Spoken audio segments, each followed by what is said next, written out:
অবশ্যই এটা কলকাতা লিগ জয়, east Bengal club এবং আমাদের সবার জন্য একটা পজিটিভ দিক। নেক্সট কম্পিটিশন আইএফসি বা সুপার কাপ বা আইএসএল নামার আগে একটা চ্যাম্পিয়ন অবশ্যই মোটিভেট করবে এবং আমাদের জুনিয়ররাও যা পুরো রেডি সেটা বুঝিয়ে দিচ্ছে টিমের কম্পিটিশন আবার ভালো দিচ্ছে।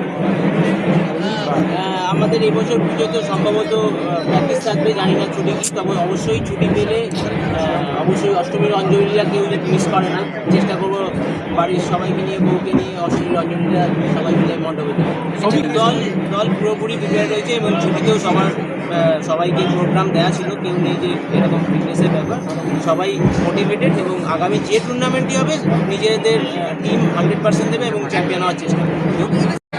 অবশ্যই সেটা তো ভালো দিক। আইএসএল আমার আগে যত ম্যাচ টাইম হবে তত ফিটনেসের জন্য ভালো, সেটা তো ভালো, ম্যাচ খেলতে পারবে এবং ম্যাচ এখন যত ম্যাচ খেলবে তত ভালো। আমাদের মানে অ্যাজ এ ইন্ডিয়ান প্লেয়ার আমাদের ম্যাচ টাইম কম বরঞ্চ, সুতরাং যত ম্যাচ পাবে আমাদের ইন্ডিয়ান ফুটবলারদের জন্য ভালো, ন্যাশনাল টিমের জন্য ভালো যত ম্যাচ পাবে।